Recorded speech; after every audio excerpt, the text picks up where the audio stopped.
Ayo on cam dong, on cam. Mas Arif dan Mas Denny, ayo on cam, on cam. Teman yang lain juga mana nih? Baik, alhamdulillahilladzi arsala rasulahu bil huda wa dinil haq liyuzhirahu ala dini wa kafa bi syahida asyhadu an la ilaha illallah wa asyhadu anna muhammadar rasulullah nabi ba'da ma ba'du. Rabbi shrah li sadri wa yassir li amri wa hlul 'uqdatam min lisani yafqahu qawli. Allahumma shalli ala sayyidina Muhammad wa ala Muhammad.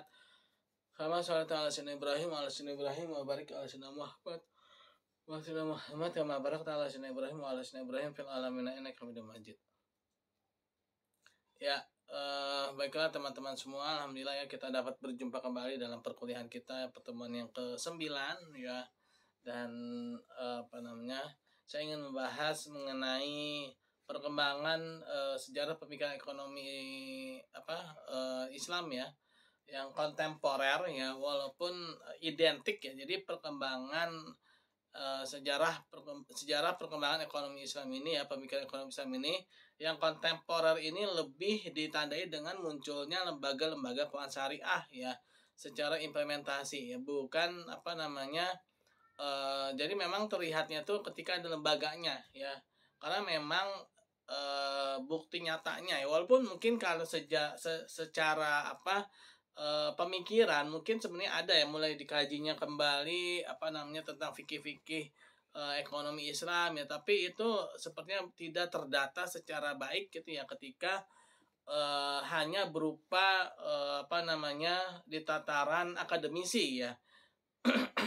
Tapi begitu masuk ke tataran dunia bisnis ya, praktisi ya, itu menjadi terlihat sekali gitu ya, apalagi ketika di di Mesir ya, adanya Midgamer Bank ya, yang katanya menggunakan sistem bagi hasil ya, walaupun sempat dibekukan ya Midgamer Bank itu, akhirnya beroperasi kembali di tahun 60-an ya. Lalu adanya juga sistem Grameen Bank ya di India ya, kalau nggak salah ya, dia Pakistan tuh Grameen Bank ya.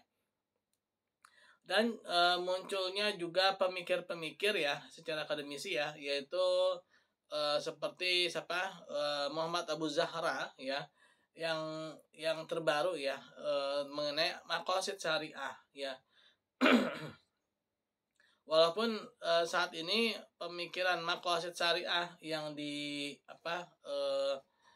dijawantahkan ya istilahnya ya oleh Muhammad Abu Zahra ini memang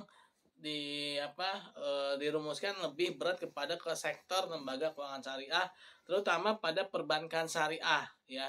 Nah, Muhammad Abu Zahra ini dia sebenarnya mempunyai 3 tolok ukur maqasid syariah ya, yaitu pertama adalah pendidikan, yang kedua adalah keadilan, yang ketiga itu adalah kemaslahatan ya. Nah, jadi dari 3 ini ya, yaitu pendidikan, dan ketiga itu adalah keadilan, dan ketiga adalah kemaslahatan, Muhammad Abu Zahra menyimpulkan bahwa tujuan syariat itu adalah pertama harus adanya tarbiyatu fil Islam gitu ya, adanya pendidikan dalam Islam. Jadi Islam itu tidak lepas dari namanya mendidik ya, sebagaimana yang pernah diungkapkan oleh Al-Mukarram ketua PBNU ya, Pak Al-Mukarram Absor ya, waktu berkunjung ke Al-Karamiyah ya, itu pernah menyampaikan ya, bahwa Islam itu ketika masuk ke suatu daerah, maka yang dibangun itu adalah masjid dan sekolah ya. Itu menarik tuh ya, kata-kata beliau ya. Jadi memang Islam itu tidak lepas yang namanya pendidikan, teman-teman ya. Jadi Islam itu dia selalu mengedepankan ya, yang pertama itu ada ibadah, yang kedua adalah tarbiyah, yaitu pendidikan.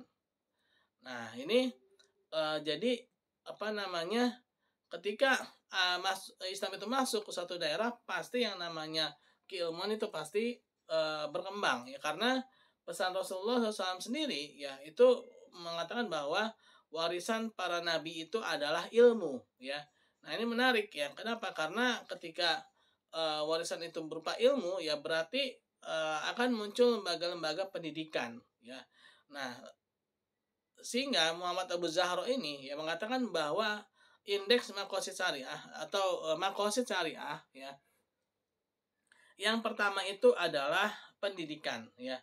Maqasid syariah itu yang pertama adalah adanya pendidikannya dalam Islam, ya. Sehingga nanti akan dibuat semacam pembobotan nilai, ya, yang dilanjutkan kembali oleh Muhammad Mustafa, ya, dari Malaysia kalau salah itu, ya, yang menggunakan indeks maqasid syariah yang berawal dari Muhammad Abu Zahro, ya. Muhammad Abu Zahro dari pendidikan itu dia membuat beberapa pembobotan itu, ya, yaitu adalah berapa besar sih suatu lembaga, ya, dia melakukan atau dia melakukan riset, ya.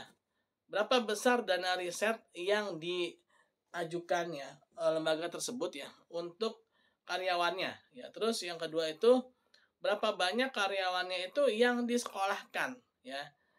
Nah, itu menarik, ya, riset. Lalu berapa banyak yang disisihkan untuk karyawannya untuk disekolahkan, training juga, ya. Dan itu ada perhitungannya, ya, di dalam indeks maqasid syariah yang dikembangkan oleh Muhammad Mustafa, ya. Nah, ini menarik, teman-teman, ya. Kenapa? Karena ketika bicara mengenai masalah ekonomi, ya, ternyata tidak lepas juga dengan masalah pendidikan, ya. Semakin maju suatu ekonomi, ya, makin maju ekonomi suatu negara, ya, itu pasti semakin maju pendidikannya, semakin baik pendidikannya, ya. Nah, jadi memang seharusnya beriringan, ya.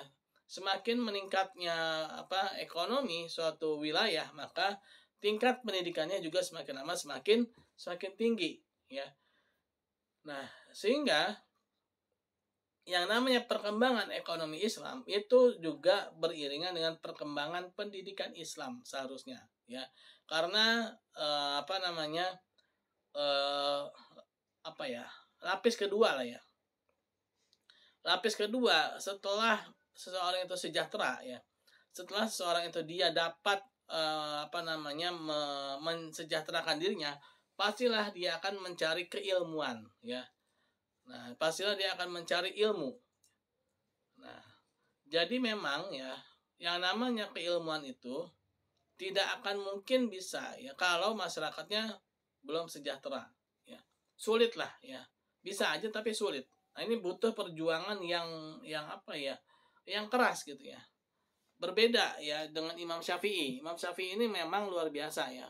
Di tengah-tengah keterbatasan beliau, ya, Imam Syafi'i, ya. Tapi beliau masih sangat tinggi, ya, keinginannya untuk menuntut ilmu dan bahkan melebihi orang-orang yang mampu, ya. Nah, itu udah berbeda kasus tuh, ya, Imam Syafi'i, ya. Tapi kalau kita ini kan manusia-manusia yang mungkin, ya, yang pertama itu mengutamakan perut, ya kan, ya, itu ekonomi, ya. Ketika ekonomi sudah mapan, ya, barulah biasanya kita lari ke pendidikan, ya.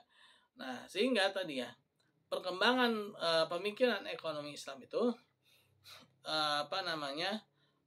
pasti ditandai dengan munculnya lembaga-lembaga keuangan syariah. Kenapa? Karena ini adalah lembaga-lembaga yang diharapkan dapat meningkatkan kesejahteraan masyarakat, terutama umat Islam, ya. Diharapkan dari lembaga-lembaga ini dia bisa mensejahterakan. Kenapa? Karena ketika umat ini sudah sejahtera, umat ini sudah welfare, ya, sudah sejahtera, ya, sudah makmur, ya, maka diharapkan pendidikannya akan ikut, ya, naik juga, gitu, akan ikut sejahtera juga, gitu, ya. By the way, ini pada on cam dong, ya, on cam. Ayo on cam. Ayo teman-teman on cam. Pada kemana nih? Hello. Ini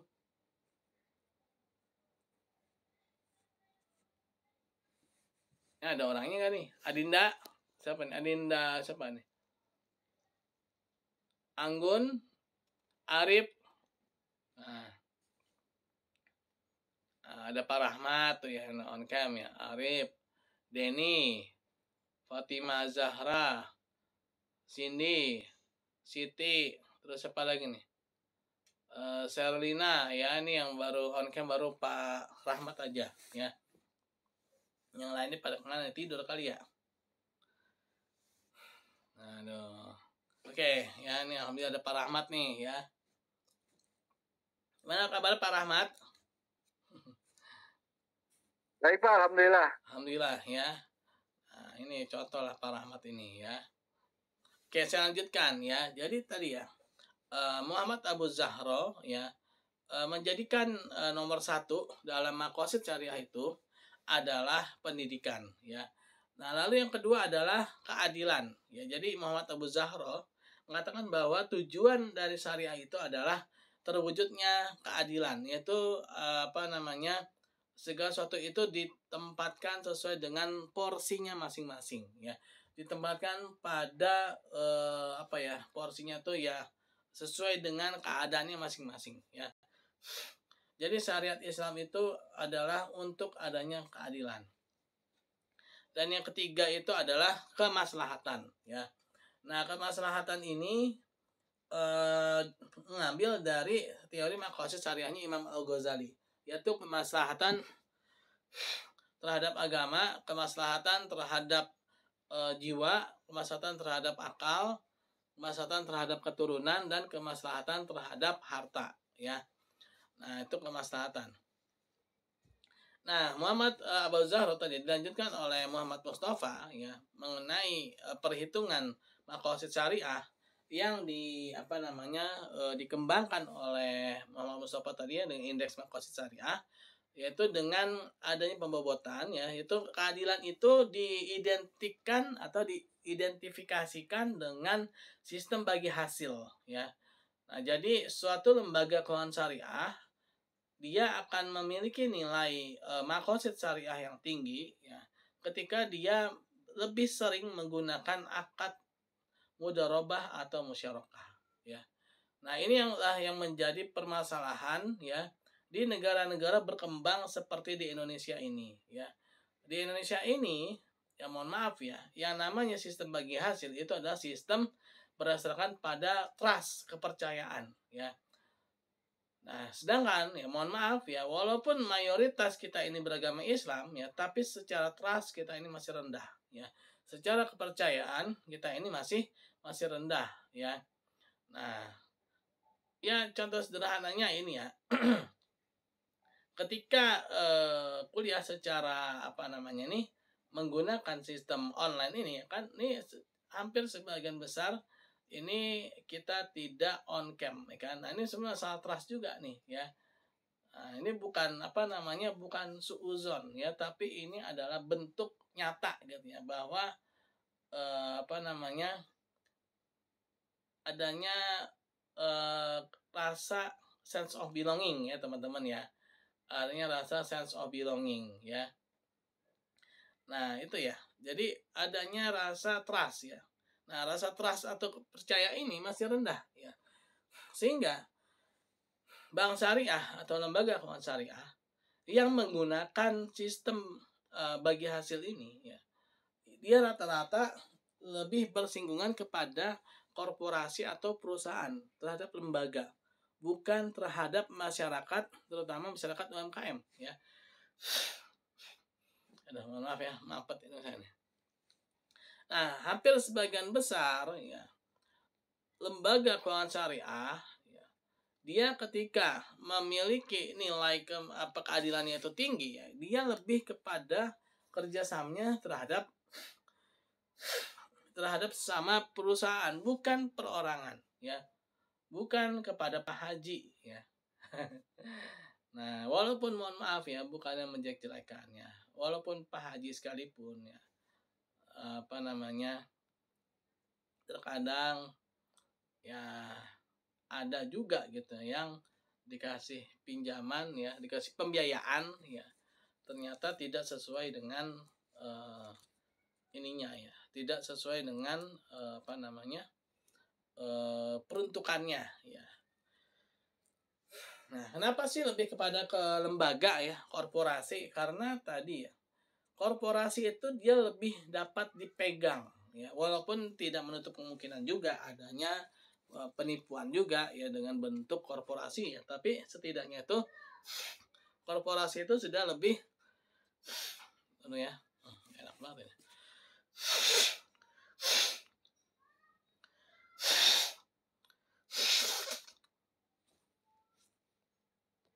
Nah ya, lembaga korporasi itu dia biasanya lebih punya minimal tuh ada laporan keuangannya, ya, dia punya izin usahanya, ya, dibandingkan dengan lembaga perorangan UMKM yang mungkin dia mengaku eksis ya, tetapi ternyata ya tadi ternyata dia tidak dia tidak eksis gitu. Bisa jadi ternyata dia memang baru mulai ya, atau mungkin dia baru istilahnya itu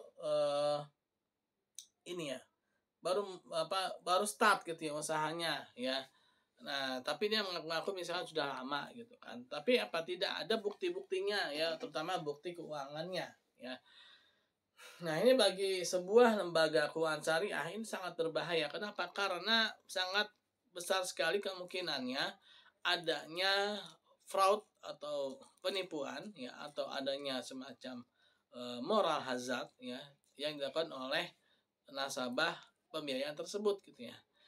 Nah, untuk mencari jalan tengahnya ya, akhirnya si nasabah tadi ya, nasabah pembiayaan tadi itu lebih diarahkan kepada murabahah ya.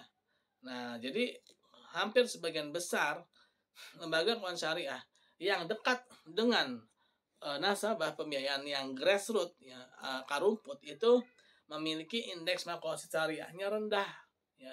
Kenapa? Karena sistem bagi hasil itu kurang berjalan pada nasabah grassroots ya. Sistem bagi hasil itu kurang berjalan terhadap nasabah menengah ke bawah ya. Dan sistem bagi hasil itu lebih berjalan kepada lembaga-lembaga atau perusahaan-perusahaan ya yang sudah berbentuk korporasi tadi ya. Nah, tadi ya akhirnya ya secara indeks makosid syariah itu menjadi rendah ya. Nah, ini adalah kekurangan makosid syariah ya yang dikembangkan oleh Muhammad Mustafa yang berasal dari Muhammad Abu Zahro tadi ya. Nah, ya saya lagi ada flu ini. Nah, sehingga ya adanya perbedaan ini seperti fikih ya teman-teman ya. Nah, fikih ekonomi ini maaf ya.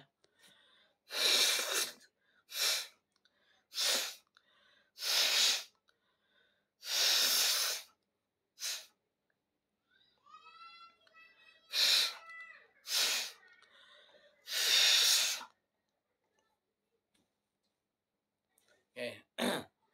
Nah, sehingga adanya fikih ekonomi ini yang berbeda di setiap negara. Mungkin untuk negara-negara seperti Malaysia cocok ya. Kenapa? Karena memang di Malaysia sana itu ekonomi syariah itu ya, terutama lembaga keuangan syariahnya itu sudah didukung oleh pemerintah secara penuh ya. Hampir sebagian besar lembaga pemerintahannya itu menggunakan lembaga keuangan syariah, terutama bank syariah ya. Sehingga indeks itu tinggi ya, indeks itu sangat tinggi. Tapi bagi negara-negara yang masih belum didukung ya secara penuh ini ya, seperti di Indonesia, indeks makosid syariah itu masih rendah ya, ketika si lembaga keuangan syariah itu dekat dengan masyarakat ya. Justru ketika dia dekat dengan masyarakat grassroots, justru indeks makosid syariahnya itu rendah ya. Nah, kenapa tadi? Ya karena tadi harus menggunakan sistem mudharabah atau musyarakah. Sedangkan sistem mudharabah atau musyarakah tadi dia harus adanya trust, kepercayaan. Nah, trust ini masih sangat rendah ya di negara kita ya. Nah, oke, tadi ya Muhammad Abu Zahro ya, Imam Abu Zahro ya. Nah, Imam Abu Zahro itu adalah pemikir ekonomi Islam ya yang ada di abad ini ya, yang belum lama lah ya, 100 tahun terakhir ini. Nah, lalu di lembaga keuangan syariah sendiri itu ada namanya Grameen Bank ya, lalu ada lagi lembaga-lembaga keuangan syariah terutama di Indonesia ya, yaitu adanya Bank Muamalat Indonesia pada tahun 1994 ya. Walaupun secara izinnya itu sudah ada dari tahun 1992, akan tapi secara operasional baru berjalan di tahun 1994 ya. Nah, di tahun 1994 Bank Muamalat Indonesia telah berjalan ya dengan menggunakan sistem bagi hasil atau mudharabah ya. Nah, sehingga Bank Muamalat ini ketika di tahun 1998 ketika terjadi krisis moneter, Bank Muamalat ini banyak mendapatkan bantuan-bantuan lunak ya dari Timur Tengah ya. Bantuan lunak dari masyarakat Arab ya. Nah, melihat adanya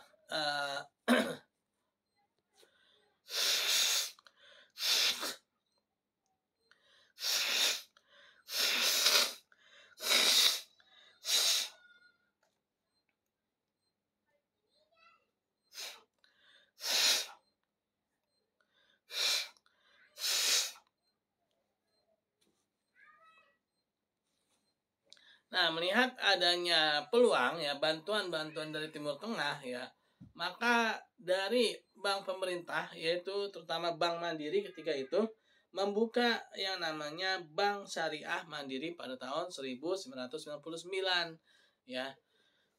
Nah, sehingga muncullah dua bank syariah ya besar ya, terutama Bank Syariah Mandiri itu dia ketika lahir ya dia langsung menjadi raksasa. Kenapa? Karena memang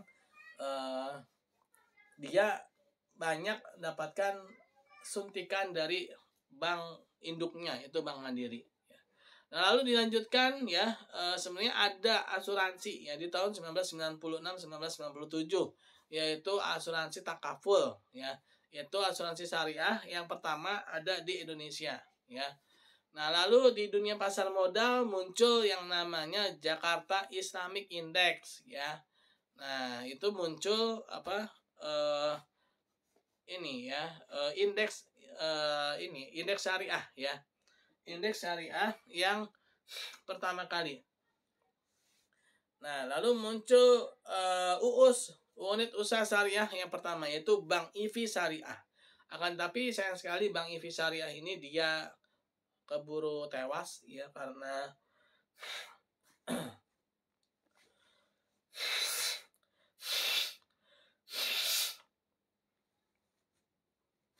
Bank IV Syariah ini tewas karena induknya ya, Bank IV-nya itu kolaps ya. Karena hampir sebagian besar sahamnya ditanamkan pada saham konvensional sehingga Bank IV ini yang syariah ini ikut meninggal karena belum lahir ya. Dia masih dalam kandungan ibunya ya, Bank IV Syariah ya. Nah, sehingga ketika itu Bank Indonesia selaku pemangku pemegang wewenang ya untuk kemajuan keuangan terutama keuangan syariah memberikan semacam pesan ya agar UUS unit usaha syariah itu paling lambat ya 6 bulan kalau salah ya harus segera take off dari induknya, bukan karena keharaman ya tapi karena tadi ya bukan hanya karena keharaman semata ya, tapi karena keselamatan dari bank syariah itu sendiri ya. Contohnya yang nyata itu adalah Bank IV Syariah tadi. Bank IV Syariah itu sebenarnya sehat. Yang sakit itu induknya, Bank IV-nya ya. Nah, karena Bank IV-nya ini kolaps, Bank IV Syariahnya belum lahir ya, maka dia ikut menjadi kolaps ya, teman-teman ya. Dia ikut bangkrut ya. Nah, itu UUS ya. Lalu muncul UUS lagi yang kedua BNI Syariah. Nah, kalau BNI Syariah ini dia sehat ya karena memang bank BUMN juga dan juga bank BNI ini memang bank bank yang sudah mapan lah ya, bank BNI ya karena bank pemerintah ya dan juga sudah sangat baiklah track recordnya ya selain Bank Mandiri ya. Lalu diikuti dengan bank-bank yang lain. Bahkan BCA ya di tahun 2014 kemarin BCA itu membuka BCA Syariah ya. BCA itu dia yang ditakuti ya oleh bank-bank syariah yang lain ya, yaitu BCA membuka syariah tapi ternyata tidak semengerikan yang bayangkan ya, ternyata adanya BCA Syariah juga ternyata masih tetap bisa ya disaingi oleh bank syariah yang lain ya. Nah, seperti adanya Bank Permata Syariah ya, lalu adanya bank syariah apa namanya tuh CNB ya, OSP ya, dan bank syariah yang lainnya. Dan juga munculnya fintech syariah yang terakhir ini ya. Nah, itu adanya namanya itu lupa lagi saya nih ya, fintech syariah yang diketahui oleh Pak Ronaldo Lindo ya, itu teman saya ya. Dan muncul juga operasi syariah dan juga muncul juga pegadaian syariah ya. Nah, pegadaian syariah itu dari tahun 2000 ini ya, 2000 berapa ya, belasan ya kalau salah itu 2014 ya, pegadaian syariah itu ya. Dan sekarang pun sudah ini ya, dia sudah menjadi ini ya, bukan lagi posisinya itu dia bukan lagi divisi, tapi dia sudah menjadi unit ya. Jadi dia itu memang sudah mulai adanya pemisahan ya. Nah, itu adalah sejarah perkembangan ekonomi syariah ya, yang ditandai dengan munculnya lembaga-lembaga keuangan syariah. Nah, walaupun secara akademisi sebenarnya dari tahun 2000 ya, itu sudah banyak ya kajian-kajian mengenai ekonomi syariah ya. Dulu di UI ya tahun 2000 ya, itu di Balerung UI adanya ini ya, grand opening dari satelit Indosat ya. Kalau nggak salah itu satelit yang pertama kali menggunakan sistem sukuk ya, Indosat ya. Nah, itu di tahun 2000 ya, yang di ini kan oleh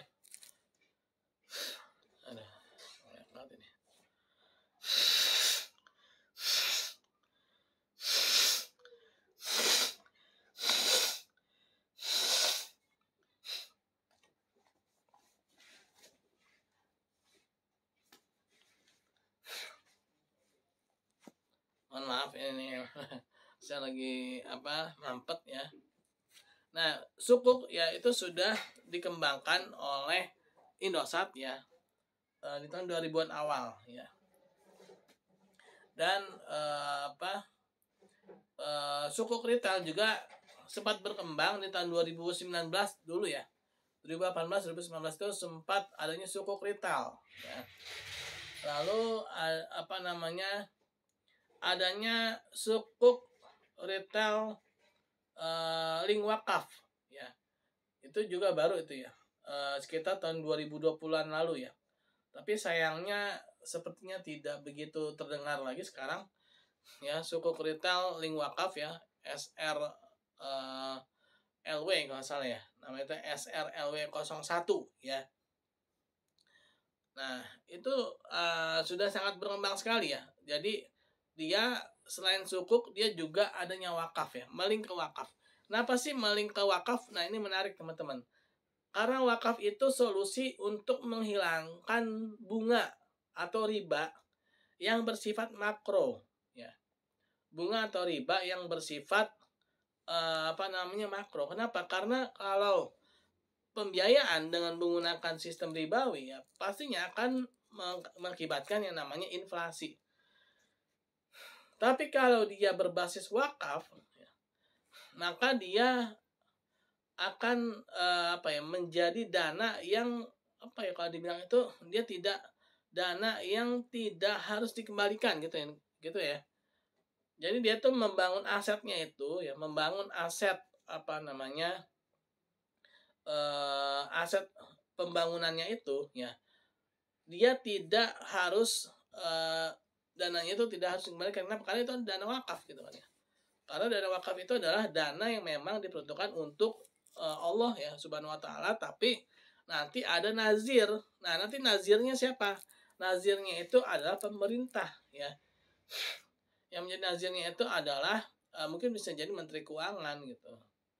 Nah, itu adalah bentuk dari bentuk nyata dari perkembangan ekonomi syariah saat ini ya.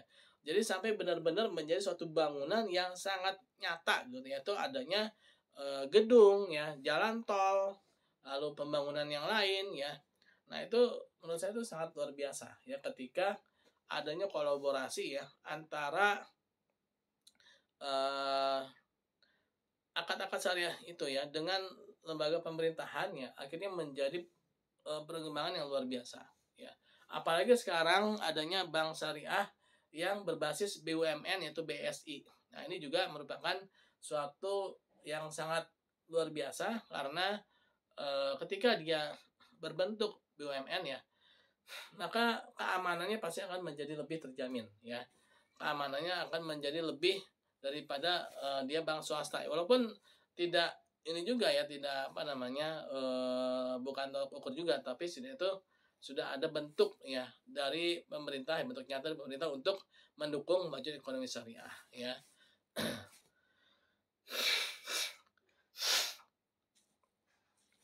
Oke, ada yang mau ditanyakan nggak teman-teman? Abdul Aziz,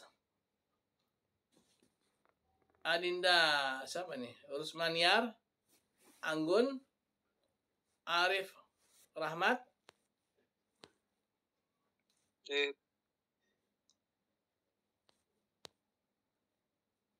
Ada yang mau ditanyakan?